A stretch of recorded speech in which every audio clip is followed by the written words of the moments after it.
हरि ओम। श्रीमद् वाल्मीकि रामायणे किष्किन्धाकाण्डे त्रयस्त्रिंशः सर्गः। लक्ष्मण का किष्किन्धापुरी की शोभा देखते हुए सुग्रीव के महल में प्रवेश करके क्रोधपूर्वक धनुष को टंकारना, भयभीत सुग्रीव का तारा को उन्हें शांत करने के लिए भेजना तथा तारा का समझा बुझाकर उन्हें अंतःपुर में लाना। अथ प्रतिसमादिष्टो लक्ष्मण परवीरः प्रविवेश गुहां रम्यां किष्किन्धां रामशासनात्। इधर गुफा में प्रवेश करने के लिए अंगद के प्रार्थना करने पर शत्रु वीरों का संहार करने वाले लक्ष्मण ने श्री राम की आज्ञा के अनुसार किष्किन्धा नामक रमणीय गुफा में प्रवेश किया। द्वारस्था हरयस्तत्र महाकाया महाबलाः बभूवुर्लक्ष्मणं दृष्ट्वा सर्वे प्राञ्जलयस्थिताः। किष्किन्धा के द्वार पर जो विशाल शरीर वाले महाबली वानर थे, वे सब लक्ष्मण को देख हाथ जोड़कर खड़े हो गए। निश्वसन्तं तु तं दृष्ट्वा क्रुद्धं दशरथात्मजं बभूवुर्हरयस्त्रस्ता न चैनं पर्यवारयन्। दशरथ नंदन लक्ष्मण को क्रोधपूर्वक लंबी सांस खींचते देख वे सब वानर अत्यंत भयभीत हो गए थे, इसलिए वे उन्हें चारों ओर से घेर कर उनके साथ साथ नहीं चल सके। सतां रत्नमयीं दिव्यां श्रीमान् पुष्पितकाननां रम्यां रत्नसमाकीर्णां ददर्श महतीं गुहां। श्रीमान लक्ष्मण ने द्वार के भीतर प्रवेश करके देखा किष्किन्धापुरी एक बहुत बड़ी रमणीय गुफा के रूप में बसी हुई है। वह रत्नमयी पुरी नाना प्रकार के रत्नों से भरी पूरी होने के कारण दिव्य शोभा से संपन्न है। वहां के वन उपवन फूलों से सुशोभित दिखाई देते हैं। हर्म्य प्रासाद संबाधां नाना रत्नोपशोभितां सर्वकामफलैर्वृक्षैः पुष्पितैरूपशोभितां। हर्म्यों धनियों की अट्टालिकाओं तथा प्रासादों, देव मंदिरों, राजभवनों से वह पुरी अत्यंत घनी दिखाई देती थी। नाना प्रकार के रत्न उसकी शोभा बढ़ाते थे। संपूर्ण कामनाओं को पूर्ण करने वाले फलों से युक्त खिले हुए वृक्षों से वह पुरी सुशोभित थी। देवगंधर्व पुत्रैश्च वानरैः कामरूपिभिः दिव्यमाल्याम्बरधरैः शोभितां प्रियदर्शनैः। वहाँ दिव्य माला और दिव्य वस्त्र धारण करने वाले परम सुंदर वानर, जो देवताओं और गंधर्वों के पुत्र तथा इच्छानुसार रूप धारण करने वाले थे, निवास करते हुए उस नगरी की शोभा बढ़ाते थे। चंदना गुरु पद्मानां गंधैः सुरभिगंधितां मैरेयाणां मधूनां च सम्मोदित महापथां। वहाँ चंदन, अगर और कमलों की मनोहर सुगंध छा रही थी। उस पुरी की लंबी चौड़ी सड़कें भी मैरेय तथा मधु के आमोद से महक रही थी। विन्ध्यमेरुगिरिप्रख्यै प्रासादैर्नेक भूमिभिः ददर्श गिरिनद्यश्च विमलास्तत्र राघवः। उस पुरी में विंध्याचल तथा मेरु के समान ऊंचे ऊंचे महल बने थे, जो कई मंजिल के थे। लक्ष्मण ने उस गुफा के निकट ही निर्मल जल से भरी हुई पहाड़ी नदियां देखी। अंगदस्य गृहं रम्यं मैन्दस्य द्विविधस्य च गवयस्य गवाक्षस्य गजस्य शरभस्य च विद्युन्मालेश्च सम्पाते सूर्याक्षस्य हनूमतः वीरबाहो सुबाहोश्च नलस्य च महात्मनः कुमुदस्य सुषेणस्य ताराजाम्बवतोस्तथा दधिवक्त्रस्य नीलस्य सुपाटलसुनेत्रयोः। एतेषां कपिमुख्यानां राजमार्गे महात्मनां ददर्श गृहमुख्यानि महासाराणि लक्ष्मणः। उन्होंने राजमार्ग पर अंगद का रमणीय भवन देखा। साथ ही वहां मैंद, द्विविध, गवय, गवाक्ष, गज, शरभ, विद्युन्माली, संपाति, सूर्याक्ष, हनुमान, वीरबाहु, सुबाहु, महात्मा, नल, कुमुद, सुषेण, तार, जाम्बवान, दधिमुख, नील, सुपाटल और सुनेत्र, इन महामनस्वी वानर शिरोमणियों के भी अत्यंत सुदृढ़ श्रेष्ठ भवन लक्ष्मण को दृष्टिगोचर हुए। वे सबके सब राजमार्ग पर ही बने हुए थे। पाण्डुराभ्र प्रकाशानि गंधमाल्ययुतानि च प्रभूतधनधान्यानि श्रीरत्नैशोभितानि च। वे सभी भवन श्वेत बादलों के समान प्रकाशित हो रहे थे। उन्हें सुगंधित पुष्पमालाओं से सजाया गया था। वे प्रचुर धन धान्य से संपन्न तथा रत्न स्वरूपा रमणियों से सुशोभित थे। पाण्डुरेण तु शैलेन परिक्षिप्तं दुरासदं वानरेन्द्र गृहं रम्यं महेन्द्र सदनोपमं। वानर राज सुग्रीव का सुंदर भवन इंद्र सदन के समान रमणीय दिखाई देता था। उसमें प्रवेश करना किसी के लिए भी अत्यंत कठिन था। वह श्वेत पर्वत की चहार दीवारी से घिरा हुआ था। शुक्लै प्रासाद शिखरै कैलास शिखरोपमैः सर्वकाम फलैर्वृक्षै पुष्पितैरूपशोभितम्। कैलाश शिखर के समान श्वेत प्रासाद शिखर तथा समस्त मनोरथों को पूर्ण करने वाले फलों से युक्त पुष्पित दिव्य वृक्ष उस महाराज भवन की शोभा बढ़ाते थे। महेन्द्र दत्तैः श्रीमद्भिर्नीलजीमूतसन्निभैः दिव्यपुष्पफलैर्वृक्षैः शीतच्छायैर्मनोरमैः। वहां इंद्र के दिए हुए दिव्य फल फूलों से संपन्न मनोरम वृक्ष लगाए गए थे, जो परम सुंदर नील मेघ के समान श्याम तथा शीतल छाया से युक्त थे। हरिभिः संवृतद्वारं बलिभिश्शस्त्रपाणिभिः दिव्यमाल्यावृतं शुभ्रं तप्तकांचन तोरणम्। अनेक बलवान वानर हाथों में हथियार लिए उसकी द्योड़ी पर पहरा दे रहे थे। वह सुंदर महल दिव्य मालाओं से अलंकृत था और उसका बाहरी फाटक पक्के सोने का बना हुआ था। सुग्रीवस्य गृहं रम्यं प्रविवेश महाबलः अवार्यमाण सौमित्रिर्महाभ्रमिव भास्करः। महाबली सुमित्रा कुमार लक्ष्मण ने सुग्रीव के उस रमणीय भवन में प्रवेश किया मानो सूर्य देव महान मेघ के भीतर प्रविष्ट हुए हों। उस समय किसी ने रोक टोक नहीं की। ससप्तकक्ष्या धर्मात्मा यानासन समावृताः ददर्शसु महद्गुप्तं ददर्शान्तःपुरं महत्। धर्मात्मा लक्ष्मण ने सवारियों तथा विविध आसनों से सुशोभित उस भवन की 7 डोड़ियों को पार करके बहुत ही गुप्त और विशाल अंतःपुर को देखा। हैमराजत पर्यंकैर्बहुभिश्च वरासनैः महार्हास्तरणोपैस्तैस्तत्र तत्र समावृतम्। उसमें जहां तहां चांदी और सोने के बहुत से पलंग तथा अनेकानेक श्रेष्ठ आसन रखे हुए थे और उन सब पर बहुमूल्य बिछौने बिछे थे। उन सब से वह अंतःपुर सुसज्जित दिखाई देता था। प्रविशन्नेव सततं शुश्राव मधुरस्वनं तंत्री गीत समाकीर्णं समताल पदाक्षरम। उसमें प्रवेश करते ही लक्ष्मण के कानों में संगीत की मीठी तान सुनाई पड़ी, जो वहां निरंतर गूंज रही थी। वीणा के लय पर कोई कोमल कंठ से गा रहा था। प्रत्येक पद और अक्षर का उच्चारण सम ताल का प्रदर्शन करते हुए हो रहा था। संगीत में वह स्थान जहां गाने बजाने वालों का सिर या हाथ आप से आप हिल जाता है, यह स्थान ताल के अनुसार निश्चित होता है, जैसे तिताले में दूसरे ताल पर और चौताल में पहले ताल पर सम होता है। इसी प्रकार भिन्न भिन्न तालों में भिन्न भिन्न स्थानों पर सम होता है। वाद्यों का आरंभ और गीतों का वाद्यों का अंत इसी समय पर होता है, परंतु गाने बजाने के बीच बीच में भी सम बराबर आता रहता है। बह्वीश्च विविधाकारा रूप यौवन गर्विताः श्रियः सुग्रीव भवने ददर्श महाबलः। महाबली लक्ष्मण ने सुग्रीव के उस अंतःपुर में अनेक रूप रंग की बहुत सी सुंदर स्त्रियां देखी, जो रूप और यौवन के गर्व से भरी हुई थी। दृष्ट्वाभिजन संपन्नास्तत्र माल्यकृतस्रजः वरमाल्यकृतव्यग्र भूषणोत्तम भूषिताः नातृप्तान्नाति चाव्यग्रान्नानुदात्त परिच्छिदान् सुग्रीवानुचरांश्चापि लक्षयामास लक्ष्मणः। वे सबकी सब उत्तम कुल में उत्पन्न हुई थी, फूलों के गजरों से अलंकृत थी, उत्तम पुष्पहारों के निर्माण में लगी हुई थी और सुंदर आभूषणों से विभूषित थी। उन सबको देखकर लक्ष्मण ने सुग्रीव के सेवकों पर भी दृष्टिपात किया, जो अतृप्त या संतुष्ट नहीं थे। स्वामी के कार्य सिद्ध करने के लिए अत्यंत फुर्ती की उनमें कोई कमी नहीं थी तथा उनके वस्त्र और आभूषण भी निम्न श्रेणी के नहीं थे। कूजितं नूपुराणाञ्च काञ्चीनां निस्वनं तथा सनिशम्य ततः श्रीमान सौमित्रिर्लज्जितोऽभवत्। नूपुरों की झनकार और करधनी की खनखनाहट सुनकर श्रीमान सुमित्रा कुमार लज्जित हो गए। पराई स्त्रियों पर दृष्टि पड़ने के कारण उन्हें स्वभावतः संकोच हुआ। रोषवेग प्रकुपितः श्रुत्वा चाभरणस्वनं चकारज्यास्वनं वीरो दिशः शब्देन पूरयन्। तत्पश्चात पुनः आभूषणों की झनकार सुनकर वीर लक्ष्मण रोष के आवेग से और भी कुपित हो उठे और उन्होंने अपने धनुष पर टंकार दी, जिसकी ध्वनि से समस्त दिशाएं गूंज उठी। चारित्रेण महाबाहुरुपकृष्टस्स लक्ष्मणः तस्तावेकान्तमाश्रित्य रामकोपसमन्वितः। रघुकुलोचित सदाचार का ख्याल करके महाबाहु लक्ष्मण कुछ पीछे हट गए और एकांत में जाकर खड़े हो गए। श्री रामचंद्र जी के कार्य की सिद्धि के लिए यहाँ कोई प्रयत्न होता ना देख वे मन ही मन कुपित हो रहे थे। तेन चापस्वनेनाथ सुग्रीवप्लवगाधिपः विज्ञायागमनं त्रस्तः सचाचालवरासनात्। धनुष की टंकार सुनकर वानर राज सुग्रीव समझ गए कि लक्ष्मण यहाँ तक आ पहुंचे हैं। फिर तो वे भय से संत्रस्त होकर अपना सिंहासन छोड़कर खड़े हो गए। अंगदेन यथा मह्यं पुरस्तात् प्रतिवेदितं सुव्यक्तमेष संप्राप्तः सौमित्रिर्भ्रातृवत्सलः।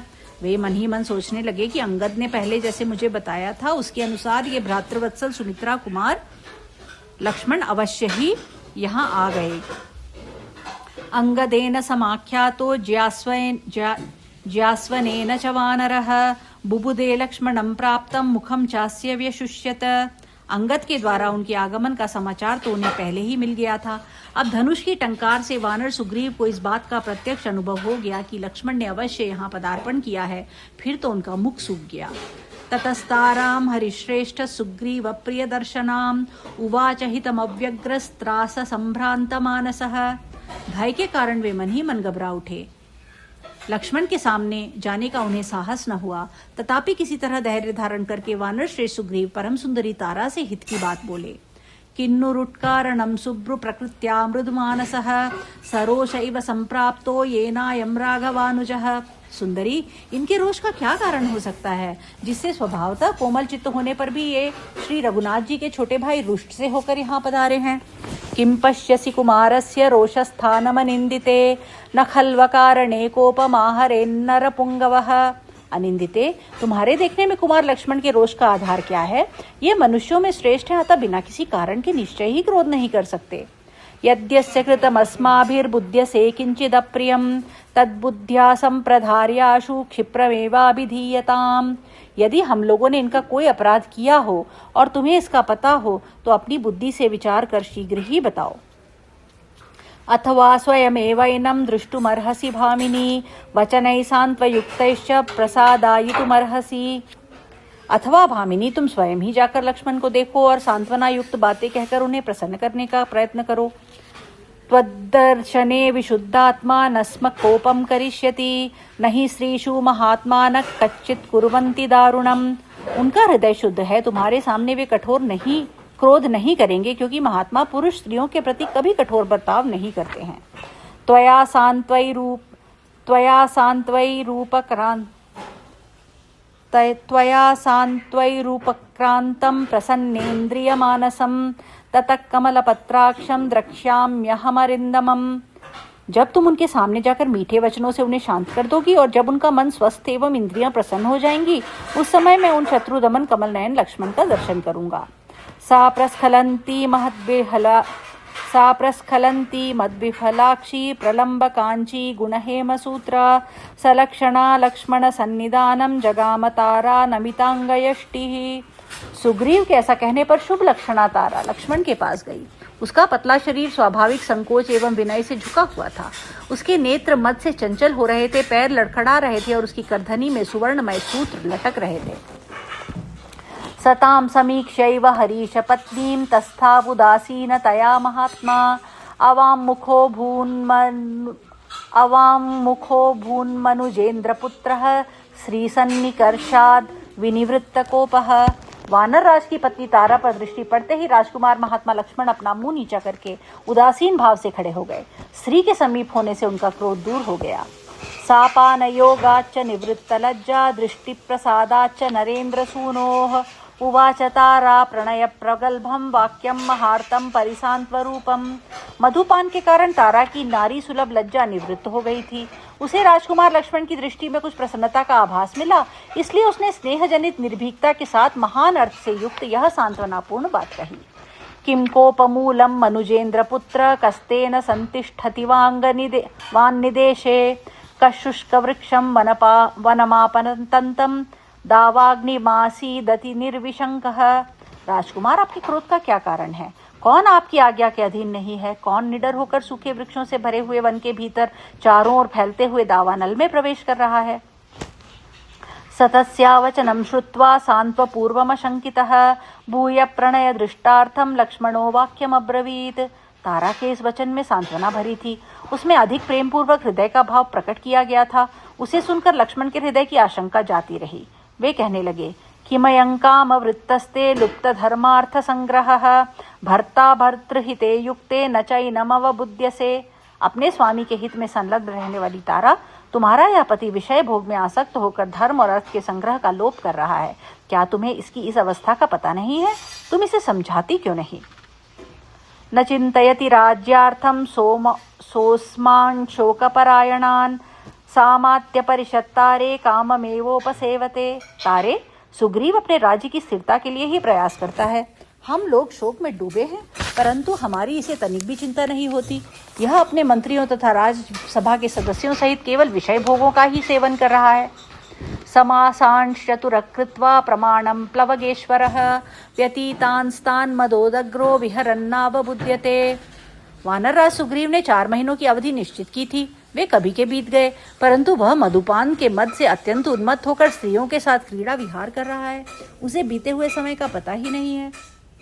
नहीं धर्मार्थ सिद्ध्यर्थम पानमेवं प्रशस्यते पानदर्थश्च कामश्च धर्मश्च परिहीयते। धर्म और अर्थ की सिद्धि के निमित्त प्रयत्न करने वाले पुरुष के लिए इस तरह मद्यपान अच्छा नहीं माना जाता है, क्योंकि मद्यपान से अर्थ, धर्म और काम तीनों का नाश होता है। धर्मलोपो महांस्तावत् कृते ह्यप्रतिकुर्वतः अर्थलोपश्च मित्रस्य नाशे गुणवतो महान। मित्र के किए हुए उपकार का यदि अवसर आने पर भी बदला न चुकाया जाए तो धर्म की हानि तो होती ही है। गुणवान मित्र के साथ मित्रता का नाता टूट जाने पर अपने अर्थ की भी बड़ी हानि उठानी पड़ती है। मित्रम ह्यर्थ गुणश्रेष्ठम सत्य धर्मपरायणम तद्वयम तु परित्यक्तम न तु धर्मे व्यवस्थितम। मित्र दो प्रकार के होते हैं, एक तो अपने मित्र के अर्थ साधन में तत्पर होता है और दूसरा सत्य एवं धर्म के ही आश्रित रहता है। तुम्हारे स्वामी ने मित्र के दोनों ही गुणों का परित्याग कर दिया है। वह न तो मित्र का कार्य सिद्ध करता है और न स्वयं ही धर्म में स्थित है। तदेवं प्रस्तुते कार्ये कार्यमस्माभिरुत्तरं तत्कार्यं कार्य तत्पज्ञे त्वमुदाहर्तुमर्हसि। ऐसी स्थिति में प्रस्तुत कार्य की सिद्धि के लिए हम लोगों को भविष्य में क्या करना चाहिए? हमारे लिए जो समुचित कर्तव्य हो उसे तुम ही बताओ, क्योंकि तुम कार्य के तत्व को जानती हो। सा तस्य धर्मार्थ समाधियुक्तं निशम्य वाक्यं मधुर स्वभावं तारागतार्थे मनुजेन्द्र कार्ये विश्वासयुक्तं तमुवाच भूयः। लक्ष्मण का वचन धर्म और अर्थ के निश्चय से संयुक्त था। उससे उनके मधुर स्वभाव का परिचय मिल रहा था। उसे सुनकर तारा भगवान श्री रामचंद्र जी के कार्य के विषय में जिसका प्रयोजन उसे ज्ञात हो चुका था, पुनः लक्ष्मण से विश्वास के योग्य बात बोली।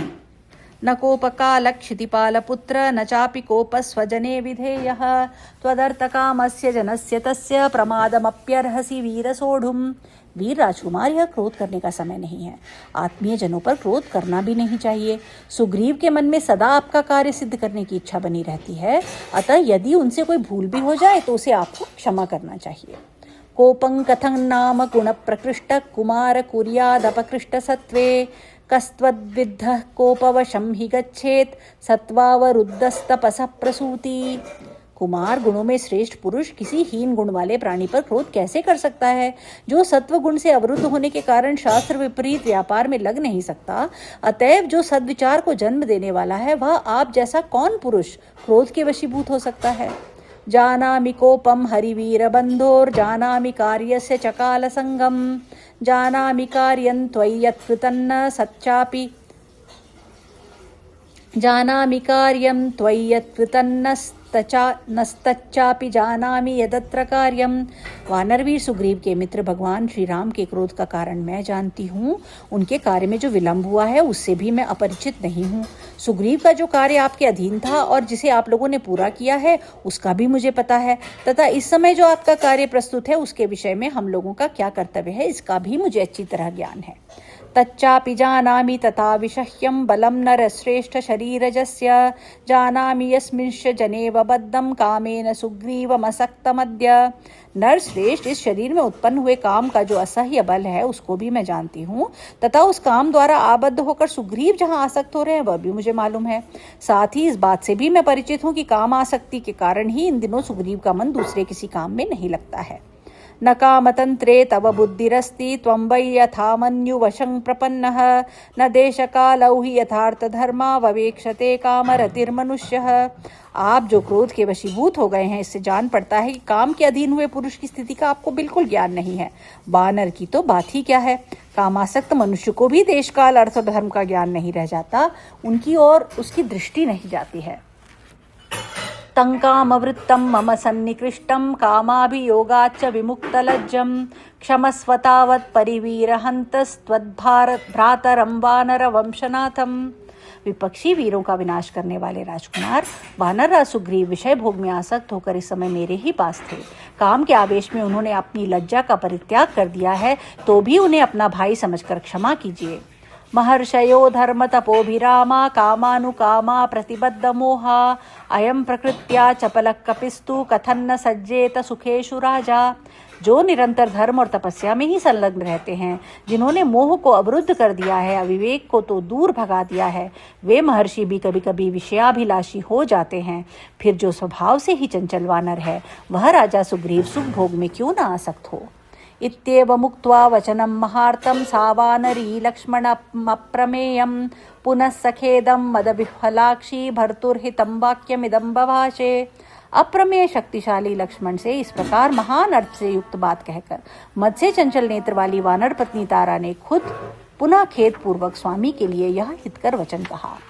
उद्योगस्तु चिरज्ञप्तः सुग्रीवेण नरोत्तम कामस्यापि विधेयेन तवार्थ प्रतिसाधने।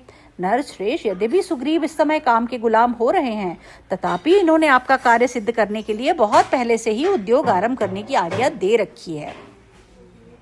आगता हि महावीर्या हरयः कामरूपिणः कोटिशतसहस्राणि नाना नगनिवासिनः। इसके फलस्वरूप इस समय विभिन्न पर्वतों पर निवास करने वाले लाखों और करोड़ों वानर, जो इच्छानुसार रूप धारण करने में समर्थ एवं महान पराक्रमी हैं, यहाँ उपस्थित हुए हैं। तदा गच्छ महाबाहो चारित्रं रक्षितं त्वया अच्छलं मित्रभावेन सतां दारावलोकनम्।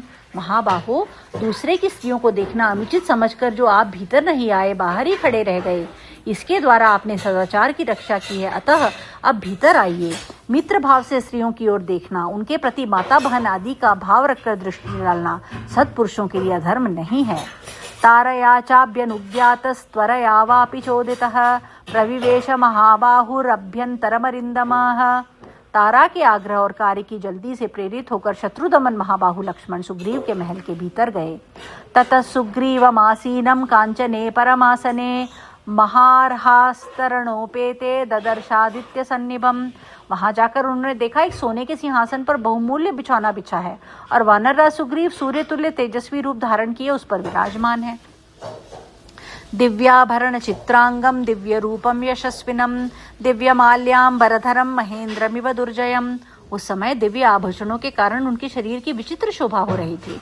दिव्य रूपधारी यशस्वी सुग्रीव दिव्य मालाएं और दिव्य वस्त्र धारण करके दुर्जय वीर देवराज इंद्र के समान दिखाई दे रहे थे। दिव्याभरण माल्याभि प्रमदाभि समावृताम संरब्धतर रक्ताक्षो बभूवांतक सन्निभः। दिव्य आभूषणों और मालाओं से अलंकृत युवती स्त्रियां उन्हें चारों ओर से घेर कर खड़ी थीं। उन्हें इस अवस्था में देख लक्ष्मण के नेत्र रोषावेश के कारण लाल हो गए। वे उस समय यमराज के समान भयंकर प्रतीत होने लगे। रुमान्तु वीर परिरभ्य गाढ़ं वरासनस्थो बरहेमवर्णः ददर्श सौमित्र मदीन सत्वं विशाल नेत्र सविशाल नेत्रम।